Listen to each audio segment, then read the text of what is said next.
안타까운 건지 재밌는 사실인지 모르겠지만 그 중에서 오직 한 명만 아직 냉동인간이 돼 있고 남은 18명은 해동이 됐어요. 그 18명은 사실 해동이 된 이유는 냉동인간이 된 후에 네, 안녕하세요. 저는 오늘정신건강의학과의 원장 양용준입니다. 쿠크닥스라고 하는 정신과 의사 선생님들하고 같이 의학적인 얘기를 나누고 있는데요. 정신과적인 질환 혹은 사람이 살아가면서 겪는 어려움들을 조금 근거 있게 말씀을 좀 드리고 싶어서 그런 채널을 운영하고 있고요. 정신건강의학과 의사회라는 단체에서 사회적인 이슈나 여러분들에게 도움될 수 있는 일을 하기 위해서 정책이사를 맡고 있습니다. 반갑습니다. 저는 서울의대에서 엑소좀이라는 세포가 분비하는 물질 연구했었고 현직은 유아 어린이들을 대상으로 과학을 쉽고 재밌게 실시간 라이브로 알려주는 꾸러기 그라운드 꾸그라는 곳에서 활동하고 있는 과학 커뮤니케이터 엑소쌤입니다. 반갑습니다. 제일 유명한 게 또 오벤져스 또 1000만 관객 돌파하지 않았습니까? 거기에서 고구마 캐릭터라고 볼 수도 있고 정의로운 캐릭터인 이 캡틴 아메리카가 사실 심해 바다에서 냉동인간으로 몇십 년간 있다가 깨어났잖아요. 그런 것도 저는 기억이 나고요. 다양한 그런 SF 영화나 소설, 애니메이션에서 많이 본 기억이 있습니다. 저는 좀 오래된 영화이고 재미가 없어가지고 저 보다가 졸았던 기억은 있는데 너무나 잘 알고 유명하긴 한 스페이스 오디세이 2001 그 영화에서 물론 본격적으로 냉동인간을 다루진 않았는데 목성으로 가는 과정에서 이제 냉동이 좀 돼 있고 수면으로 네, 수면하고 있는 거죠. 근데 이제 거기서 제가 이 얘기를 굳이 드린 이유는 다른 것도 많은데 수면을 하고 있는 사이에 돌보는 게 AI 89,000인가 이런 게 나오고 그 AI가 이 냉동인간이 된 사람들을 생사여탈권을 쥐고 있다가 실제로 자신의 목적을 위해서 자기 임무를 위해서 이 냉동인간을 이렇게 생명장치를 꺼버려요. 그러니까 이 냉동인간이 됐을 때 우리가 취약할 수 있는 거 또 요즘 한참 굉장히 대두되고 있는 AI도 좀 나와서 그 얘기를 좀 드려보긴 했습니다. 저도 이렇게 말씀드리니까 갑자기 생각난 게 제가 굉장히 감명 깊게 본 영화 중 하나가 주된 축이 사실 냉동인간이 소재거든요. 바닐라 스카이라 그래가지고 굉장히 인상 깊었던 게 이 냉동인간이 된 주인공이 그 냉동인간 동안에 내가 원하는 꿈을 꿀 수 있게 설계를 한다든가 그런 거 보면서 냉동인간 되면은 거기서 뭔가 내가 원하는 꿈을 설계할 수 있으면 정말 좋을 것 같다. 50년, 100년 기다리는 동안 내가 원하는 삶을 살 수 있잖아요. 꿈속이지만. 네, 그래서 그런 것들도 제가 생각이 나네요. 사실 냉동인간 같은 경우는 예전부터 이런 공상과학 영화나 소설 이런 것들에서 많이 있었고 생각보다 이 역사가 깊어요. 예전에 세포 레벨에서 보관을 했다가 다시 해동을 시킨 사례도 많고 본격적으로는 1967년에 제임스 베드포드라는 의사가 있었습니다. 제가 알기로 같은 정신과 의사로 제가 알고 있는데 근데 그분이 췌장암에 걸려가지고 너무 급작스러우니까 보통 이제 췌장암은 예후가 좋지 않잖아요. 제가 알기로 생존율이 7, 8%밖에 안 되는 걸로 알고 있는데 그때는 더 떨어졌었겠죠. 그래서 죽기 싫으니까 내가 냉동인간 기술이 있는 기업에 가서 최초로 이제 신청을 한 거죠. 제임스 베드포드 교수가 1967년에 처음으로 냉동인간이 됐었고 그 냉동인간이 된 직후에 됐다라는 기사가 나오니까 수많은 전 세계 부자들이 이거 되나 보다 하면서 죽기 직전에 많은 부자들이 신청을 한 거죠. 그때 제 기억으로 한 18명 정도 같은 해나 1, 2년 사이에 다 동시다발적으로 신청했는데 안타까운 건지 재밌는 사실인지 모르겠지만 그 중에서 오직 한 명만 아직 냉동인간이 돼 있고 남은 18명은 해동이 됐어요. 그 18명은 사실 해동이 된 이유는 살리기 위해서 해동됐다기보다는 냉동인간이 된 후에 자손들이 뒤통수를 때린 거죠. 보관 비용 내기 싫다고. 그래서 이제 그대로 그냥 해동돼서 죽어버렸고 그다음에 19명의 이런 냉동인간 중에서 한 명은 아직도 냉동인간 돼 있다 그랬잖아요. 그분은 혹시 누구실 것 같아요? 아까 말한 정신과 의사라 했지만 심리학자인 것 같기도 하고 맞아, 심리학자. 아마 그분 아닐까요? 맞아요. 왜냐하면 이 최초라는 상징성 덕분에 이 냉동인간 기업 중에서 제일 큰 기업이 이제 알코올한 기업인데 그 기업에서 비용은 우리가 내주겠다 하면서 계속 보관하고 있고 67년에 보관해서 24년 정도 지난 91년에 새로운 통에 보관하려고 잠깐 꺼냈다가 새로운 통에 보관하는 과정에서 제임스 보드 교수의 얼굴을 봤는데 크게 바뀐 게 없었다. 24년이 지나도 그분이 91년에 다시 새 통에 옮겨진 이후에 지금 34년 5년째 계속 더 추가적으로 지금 냉동이 돼 있는 상태고요. 제가 알기로 이런 냉동인간 같은 경우는 67년이 최초고 지금 전 세계적으로 한 800명 정도가 냉동인간이 돼 있는 걸로 알고 있고 테드 윌리엄스라는 주자는 마지막 4할 타자. 뭐 메이저리그요? 네네. 그분도 냉동인간으로 돼 있고 신청자도 지금 한 3,000에서 4,000명이 넘는 걸로 제가 알고 있습니다. 생각보다 많은 분들이 관심을 기울이고 있었던 것 같네요. 뭐 64년에 뭐 냉동인간, 맞아요. 물리학자의 에팅거 이런 사람이 이제 개념을 처음으로 제시했고 말씀한 대로 심리학자가 이제 냉동인간이 되기 시작했는데 그러면 자손이 뒤통수 때린 거는 정말 놀라운 일이네요. 제가 뭐 신문 보도로 저도 접한 거고요. 2020년에 80대 노모께서 암으로 이제 돌아가시게 됐는데 그 아들이 급작스럽게 결정을 한 것 같아요. 이를테면 응급실로 가고 있나? 아무튼 구급차를 타고 가고 있는데 이 노모께서 나 아직 죽기 싫은데 갈 데가 안 됐는데 너네 아버지가 부르는 것 같다. 이러니까 아들이 이제 너무 놀래서 우리 어머니가 어떤 삶에 대한 아직도 이제 열망이 있으시구나 해서 러시아에 있는 크리오사인가 여기에 이제 맡겼고 그리고 이제 그분이 국내 최초 1호 냉동인간이 되셨고 그 다음으로는 아마 50대 여자분이었나? 그분도 그 다음에 남편분이 암으로 돌아가시게 되니까 안타깝게 여겨서 이제 2호로 된 걸로 알고 있습니다. 그 추가적인 내용을 말씀드리자면 두 분 다 사실은 제대로 된 냉동인간이라고 볼 수 없는 이유가 이게 아드님께서 결정을 한 순간이 좀 늦었어요. 장례치레당 한 이틀 정도 됐을 때 하자 해가지고 냉동인간 된 거고 이제 아내분도 이제 두 번째 케이스도 비슷한 케이스로 알고 있어가지고 사실 냉동인간은 빠르게 해야 되거든요. 이렇게 죽은 직후에 근데 며칠 뒤에 했기 때문에 사실상 그거는 살리기 어렵지 않을까라고 생각하고 있고 지금 신청자도 한국에 이제 30대 되게 부자 남성 사업가 부분이 계세요. 그분도 지금 신청한 걸로 알고 있는데 지금 냉동인간으로 보관되어 있는 거는 그 러시아의 크리오사 통해서 두 분이 되어 있는 걸로 알고 있습니다. 알코르 생명재단 이런 데는 제일 선두 기업인 것 같더라고요. 뭐 우리 돈으로 환산하면 한 2억 7천 3억 가까이 되는 것 같고 신체 일부 뇌만 하면 1억 전후로 드는 것도 같고 근데 이게 뭐 비용이 책정하기 나름인 것 같더라고요. 뭐 멤버십하고 장례 절차 사후에 또 해야 될 것들 이런 것들이 좀 많은 것 같고 맞아요. 그래서 저도 좀 찾아봤을 때 예전에 그런 사례가 있다 보니까 자손들이 뒤통수를 친 사례가 있다 보니까 아예 처음부터 100년 보관 비용까지 선불로 요즘에 많이 하더라고요. 그 비용이 이제 알코올사 같은 경우는 2억에서 3억이고 뇌만 보관하는 건 한 8천에서 1억 정도 되고요. 그 이유는 사실 몸 전체는 결국 액화질소 마이너스 196도에 넣은 상태로 보관해야 되기 때문에 몸 전체가 들어가면 결국 그만큼 많은 액화질소가 필요하거든요. 근데 뇌만 꺼내면 훨씬 부피가 줄어들잖아요. 그래서 큰 통에 알코올사 같은 경우는 1명, 2명, 3명, 4명, 4명 넣어요. 근데 4명 넣으면 이 중간에 빈 공간이 있거든요. 거기에 뇌를 차곡차곡 넣을 수 있어요. 그러니까 이제 공간 효율이 되니까 이런 식으로 뇌는 좀 더 저렴하다. 이렇게 저는 알고 있습니다. 그렇다면 냉동인간을 만드는 법 설명해 주실 수 있을까요?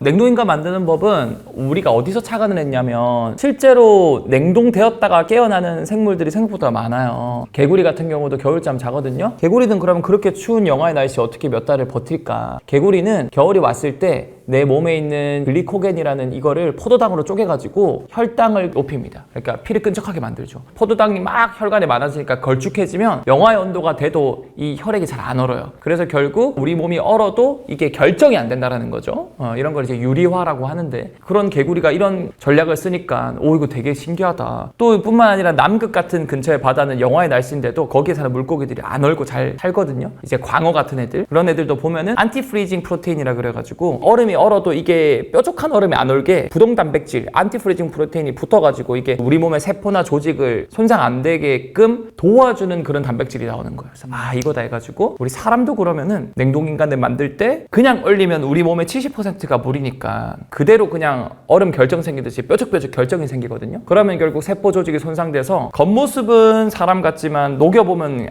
온몸이 다 찢어진 상태로 그냥 녹아내려니까 죽겠죠. 그래서 혈액을 쭉 다 빼가지고 거기에 17, 18종류의 그런 DMSO라든가 안티프로징 프로테인이라든가 이런 첨단 부동물질을 섞어서 넣어줍니다. 그러면은 사람이 영하 196도로 얼어도 조직 손상이 안 되겠죠. 그런 식으로 지금은 대부분 냉동 보관이 되어 있고요. 하지만 해동 기술은 아직 완벽하지 않기 때문에 미래 이제 과학자들에게 맡긴다. 계속 보관만 하고 있는 거죠. 그렇다고 해서 해동 기술이 전혀 없는 건 아니거든요. 과학 기술이 발전을 거쳐서 지금 해동도 이제 연구를 하고 있다. 정리를 드릴 수 있을 것 같아요. 그러니까 뭐 엑소 선생님께서 말씀하셨던 것처럼 깨 깨져버리면 이 복원이 참 어려운 게 지금 현재까지 기술의 한계로 저도 알고 있고요. 그래서 개구리나 다른 동물들 겨울잠 잘 때 뭐 이런 것들을 힌트로 얻어서 이제 의학적으로는 어쨌든 손상이 적으려면 온도가 낮아져야 되는 게 맞거든요. 좀 심하게 외상을 입고 의식이 없는 상태에서 조직 장기의 손상이 적게 할 때 저온 치료도 있거든요. 체온을 좀 낮춰서 이렇게 유지하게 하는. 예전에 삼성 기업에 고 이건희 회장님도 아마 그런 치료를 했던 걸로 저는 알고 있는데 그런 부분들이 냉동 인간을 하는 그런 과정인 것 같고요. 그래서 첨언을 좀 하자면 사실 우리가 냉동을 하는 이유 중에 가장 큰 이유는 사실 그런 치료 효과도 있지만 온도라는 것 자체가 어떤 개념이냐면 특정 물체든 사람이든 특정 개든 거기에 입자들의 속도를 말하는 거거든요. 평균 속도. 입자들의 속도가 빨라진다는 건 온도가 증가된다는 거예요.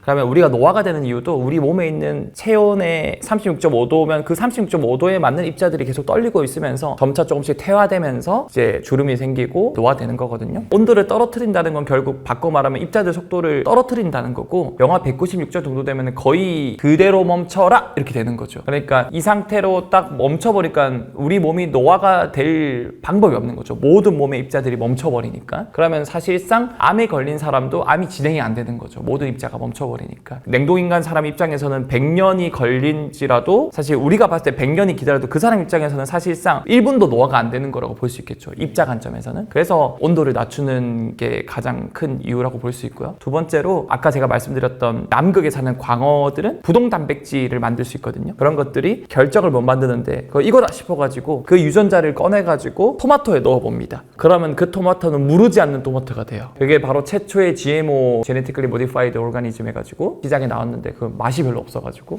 결국 판매가 되지 않았다는 그런 이야기도 있습니다. 남극 광어는 맛이 없겠군요. 잘 모르겠네요. 네.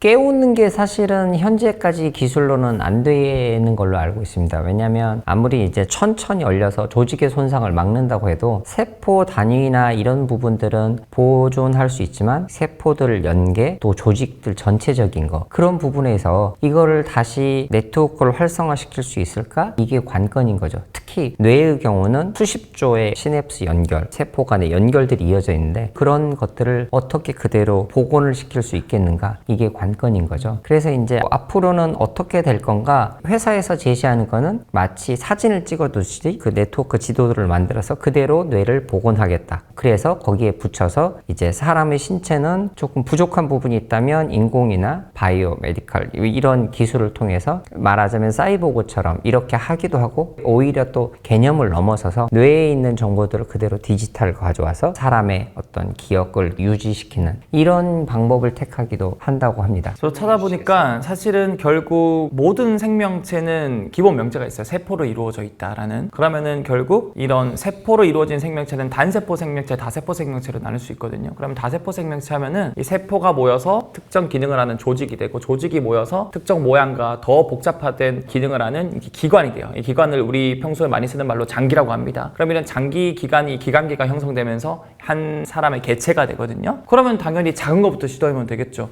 저 같은 경우도 연구실에 막 30년, 20년 전에 얼려져 있던 세포 녹이면 살아나거든요. 그럼 세포는 이제 얼렸다 녹이는 거는 성공한 케이스가 많다라고 볼 수 있겠죠. 그럼 이제 세포가 모인 조직을 해봐야 되겠죠. 근데 실제로 일단 세포 레벨에서 다세포도 성공했어요. 30년 전에 수정란, 정자 난자가 만나서 이렇게 분열해 있는 수정란을 얼렸다가 필요할 때 꺼내서 자궁에 넣어서 이게 임신해서 아기가 태어난 사례가 있어요. 그래서 그런 세포 레벨은 성공했고 세포가 모여서 생긴 이제 조직은 제가 알기로 중동의 어떤 어린아이가 13살의 어린아이가 암에 걸려가지고 이 방사선 치료를 받는데 방사선 치료를 받으면 이런 난소 조직이 타격받아서 결국 여성으로서 기능을 못할 가능성이 되게 높아요.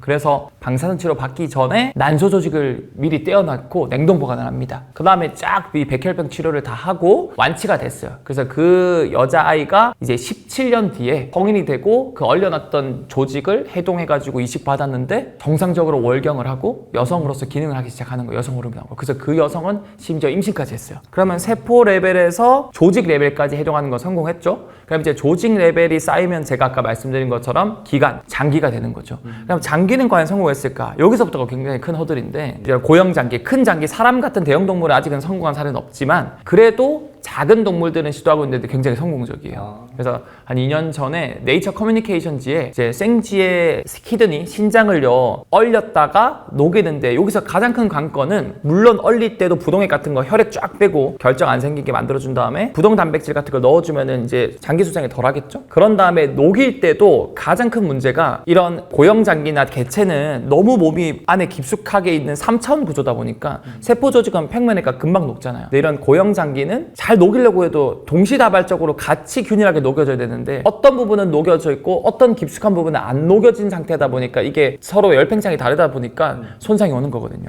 그래서 이제 과학자들이 어떤 이제 기술을 썼냐면 아예 투입할 때 부동 단백질 플러스로 굉장히 작은 나노 입자들을 같이 넣어줘요. 자기장에 반응하는 철 산화물 같은 걸 넣어주면은 그런 다음에 이제 콜 같은 걸 감싼 다음에 녹일 때 자기장을 걸어주면은 마치 우리가 전자레인지 돌리면은 모든 수분이 떨려가지고 녹는 것처럼 장기가 동시다발적으로 균일하게 해독이 되는 거예요. 그래서 이걸 나노 워밍 기술이라 그러는데 생쥐를 해봤더니 실제로 나노 입자를 넣어가지고 자기장 걸어가지고 균일하게 나노 워밍으로 녹여봤더니 이제 장기 손상이 전혀 없고 그걸 다시 이식했더니 신장으로서 기능을 잘 하는 거예요. 와, 그래서 이거다. 우리 이제 허들을 넘었다. 그래서 작은 생쥐에서 더 큰 이제 렛드, 그 다음에 이제 돼지 이런 걸로 지금 연구 중이고 그 말은 결국 사람한테까지 큰 코일을 만들어서 이렇게 이런 나노 입자를 넣어서 해동하면은 충분히 장기도 가능하지 않을까. 그럼 장기 성공하면 그 장기들이 모인 게 바로 이제 큰 사람의 개체거든요. 그러면은 제가 봤을 때 빠르면 15년 정도 늦어도 한 20년 안에 최초의 해동 인간이 나오지 않을까. 저는 나름대로 이렇게 발전이 있는 걸 추이를 보면은 충분히 가능할 것 같다라는 개인적인 생각이 있습니다.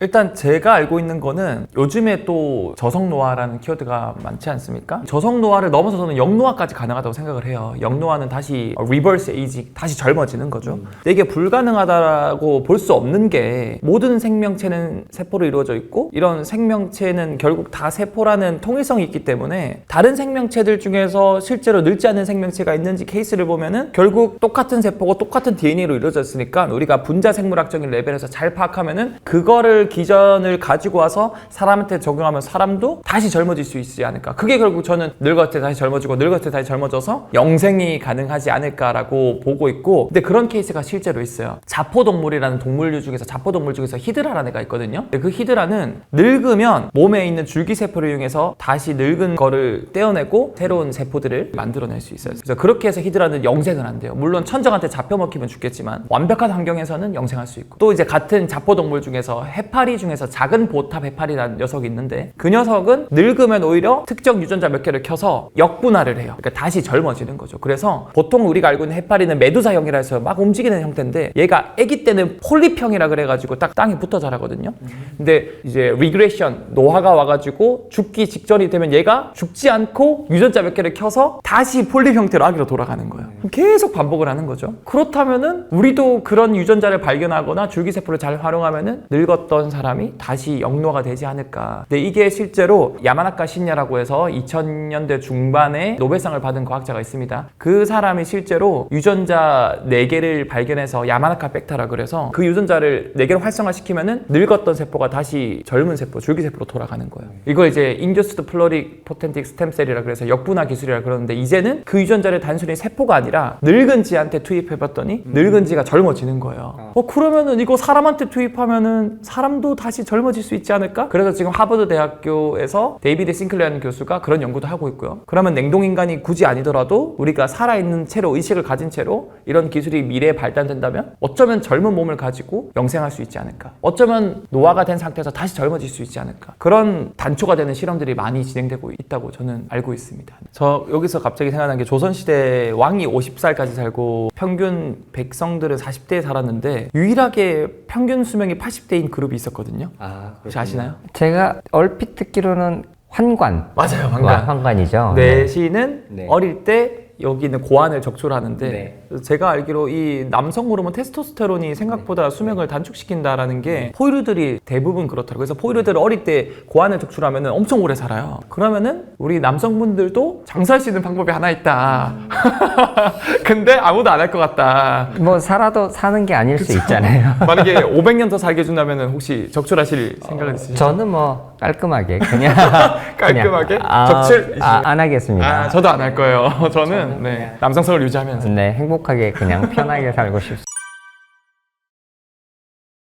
뇌만 분리를 해서 지금 실제로 냉동돼 있는 분들이 많아요. 근데 그분들도 똑같아요. 지금 사실은 해동 기술도 없고 그 다음에 없음에도 하는 이유는 일단은 그래도 냉동 기술이 있으니까 하는 거고, 근데 해동 기술이 계속 지금 점차적으로 제가 발전이 되고 있다고 말씀드렸잖아요. 그럼 똑같이 뇌 같은 것도 일단 올려놓고 나중에 이 뇌에 연결시킨 사이보그 로봇이나 아니면은 줄기세포 연구를 통해서 인공 몸을 만들어서 거기에 이식을 한다거나 그런 기술이 미래에 나올 거라는 그런 낙관적인 희망으로 이제 보관을 하는 거죠. 왜냐하면은 이게 장점이 또 많아요. 뇌만 보관하는 게. 왜냐하면 몸 전체를 보관하면은 굉장히 이게 까다로워요. 몸에 뭐 피 다 빼내야 되고 그 다음에 뭐 주입해야 되고 그러면서 결국 시간이 지나면서 세포들이 죽거든요. 그럴 바에는 빠르게 뇌만 꺼내가지고 뭐 그러면은 따로 막 복잡하게 할 필요가 없거든요. 훨씬 더 해동도 쉬울 거고요. 그래서 뇌만 보관하는 게 오히려 이제 장점도 있고, 플러스로 우리 에반게리온 이런 영화 보면 실제로 이 뇌가 사이보그 로봇에 딱 붙거든, 척수들이. 그런 기술이 언젠가 나오지 않을까. 우리가 뭐 100년, 200년, 300년 뒤든 언제든. 어쨌든 뇌는 영하 196도면 입자들이 다 멈춘 상태니까 노화가 되거나 죽진 않으니까 그거를 희망해서 지금 이렇게 보관하고 있는 것으로 저는 알고 있습니다. 이게 뭐 먼 훗날 뭐 후맹랑한 얘기 같지만 사실은 저희 예전에 보면 우리가 스마트폰, 핸드폰 들고 다닐 거라고 생각도 못 했잖아요. 그렇죠. 벽돌, 차에 붙어 있는 벽돌 같은 전화기, 모토로라. 그런 거였는데 지금은 누구나 들고 있는 거고. 그리고 실제로 이제 냉동도 요즘 뭐 난임 어려운데 많은 여성분들이 지금 난자를 냉동시키잖아요. 그렇게 해서 난임 문제도 해결하려고 하는 거니까 멀지만 멀지 않을 수도 있겠다, 이렇게 생각해 봅니다. 몸을 구성하는 모든 것 중에 인간적인 부분이 뇌만 있다 하면 그걸 사람이라고 부를 수 있을까요? 사실은 안타깝게도 루게릭병이 가장 대표적으로 온몸의 근육이 위축되고 퇴행되면서 사실상 몸을 못 움직이는 상태거든요. 그러면 이건 어떻게 보면 뇌만 있는 거랑 같은 상태라는 거죠. 정말 나중에는 결국에는 모든 근육이 퇴화돼서 숨도 못 쉬게 되고 안구조차 못 움직이게 되는 순간이 옵니다. 그러면 결국 숨을 못 쉬게 되면 결국 사망하게 되는데, 당연히 그러면은 이런 루게릭병 환자분들도 소중한 생명이거든요. 그렇기 때문에 저는 뇌만 있다면 그건 사람이라고 볼 수 있냐. 사실 못 움직이는 몸도 루게릭병 환자 같은 경우는 결국 사람이고 생명체잖아요. 그런 의미에서 저는 뇌만 있을 때도 생명체라고 봐야 되지 않을까. 저는 이 생명, 특히 사람의 존엄성의 가장 큰 맥락은 고차원적인 생각, 의식이라고 생각하거든요. 근데 결국 의식은 뇌에서 기원하는 거기 때문에 뇌만 있어도 저는 당연히 생명체라고 여겨야 되지 않을까라고 저는 생각을 합니다. 개인적으로. 네. 네, 이게 뭐 철학적 이슈나 혹은 뭐 이제 여러 가지 정체성 얘기들이 나올 때, 사람에 대해 정의할 때 이런 여러 가지 얘기들이 나오는데, 우리는 아이를 임신하면 그때부터 이제 생명체로 보고 그렇게 생각하는 게 우리는 뇌가 발달하는 배아기 때 이제 우리 인간으로 볼 수 있다, 이런 얘기인 것 같고요. 그렇다면 이제 뇌가 살아있고 의식이 있다면 몸이 불편해도 사람으로 볼 수 있다. 이게 뇌에 대한 어떤 정체성, 뇌에 대해서 중요성을 두는 거라고 볼 수 있겠습니다. 근데 이제 한편으로는 우리는 그게 아니라 의식이 있고 어떤 뇌가 아니라 정말로 정신이 소위 말하는 그런 게 있어야 사람이지 뇌만이 무슨 사람이냐, 이런 반론도 있지만 현대의학은 그래도 뇌가 죽어서 정지가 되는 그런 경우를 이제 죽음의 정의로 하는 경우들이 많아서 뇌 기능적으로 봤을 때 이게 의식이 있고 쭉 기능을 할 수 있다면 어쨌든 이 휴먼, 사람으로 봐야 된다는 이론이 더 많은 것 같긴 합니다. 저는 개인적으로 그렇게 생각을 해요. 이게 나는 뭘까? 나는 결국 뇌에 있는 그 쿠쿠닥스님께서 말씀해 준 것처럼 뇌세포 자체가 기억을 저장한다기보다는 뇌세포들의 만남을 통해서 연결된 이 빈 공간, 시냅스들의 이 총집합 패턴이라고 그러죠. 알고리즘이라고 그러죠. 이런 걸 커넥텀이라고 그러는데, 이런 커넥텀의 총집합이 결국 나라고 생각하거든요. 근데 이런 커넥텀이 끊어지는 순간이 바로 이제 치매입니다. 알츠하이머 같은 경우. 그런 것들은 결국 뇌세포가 사멸하면서 이 연결이 끊어지는 거거든요. 그러면 얘네들의 패턴이 사라지는 거예요. 패턴이 사라지는 게 바로 나의 성격, 나의 추억, 나의 기억, 나의 정신, 이런 것들이 것들이 조금씩 사라지는 거라 생각해요. 그러면 결국 나도 까먹고 가족도 까먹고 집 가는 길도 까먹고 점점 여러분 좀 중등도 치매 환자분들을 보면은 어린아이처럼 바뀌잖아요. 그럼에도 불구하고 우리는 그 사람을 그 사람이라고 보잖아요. 이런 것들이 굉장히 복잡하긴 한데 같은 맥락으로 우리가 냉동인간이 된 다음에 다시 해동했을 때 온전히 내 뇌에 있는 뇌세포들이 그런 모양이 유지가 되면은 뇌세포들이 파괴가 안 된다면은 거기에 있는 연결성, 시냅스도 패턴이 그대로 유지가 되고 그러면 똑같은 기억으로 깨어날 수 있겠죠. 똑같은 추억으로. 근데 그게 아니라 해동이 좀 잘 못됐다. 그러면은 얘네들 뇌세포가 파괴되거나 얘네들이 좀 조직 손상이 생기면은 분명히 이런 기억 상실이 걸리거나 특정 기억을 까먹는다거나 어쩌면 많은 손상이 일어나면 죽을 수도 있겠죠. 그럼에도 불구하고 치매 환자 같은 경우처럼 결국 같은 몸을 가지고 같은 장기, 같은 뇌를 가졌던 사람이기 때문에 저는 같은 사람이라고 봐야 되지 않을까라고 생각을 하지만 그럼에도 불구하고 그 같은 사람을 기억해줄 사람은 지금 치매 환자 같은 경우는 가족들이 있지만 미래는 가족들이 다 죽었잖아요. 그러면 미래 사람들이 과연 이 사람을 그 사람이라고 기억해줄까? 오늘 굉장히 철학적으로 들어가는 것 같아요. 엑소 선생님 설명 잘 해주셨는데 이게 이제 그런 우리의 정체성의 문제들 이런 거잖아요. 근데 이제 심리적이나 의식적인 선상에서 이 사람이 기능을 제대로 하고 있고 자신의 기억을 가지고 있고 정서를 유지하고 있다. 또 의식 수준도 괜찮다라고 한다면 이게 다시 깨어났으면 당연히 이제 같은 사람이다라고 볼 수 있는 것 같고 또 하나는 실제로 이제 냉동인간에 관한 설문조사를 했을 때도 이런 기억을 가지고 있다면 이게 같은 사람으로 볼 수 있느냐 뇌에서 그럴 경우에는 뭐 냉동을 했더라고 하더라도 사람들은 한 57% 절반 이상의 사람들이 뭐 이건 같은 사람으로 볼 수 있겠다 이렇게 생각을 하고 있죠. 근데 또 하나는 한편으로는 이 사람이 이미 손상에 입을 때 기억이 좀 왜곡이 되거나 그런 문제 하나 또 하나는 환경적인 관계죠. 아까 뭐 내가 100년 뒤에 깨어났을 때 이 사람들이 나를 기억할 수 있느냐 결국 인간은 나 자신의 개체가 환경하고 반응했을 때 이런 과정들을 봐야 되는데 이 환경이 너무 달라졌으면 이 사람을 사람으로 봐야 되느냐 이런 것들이 어려운 문제가 아닌가 싶기는 합니다.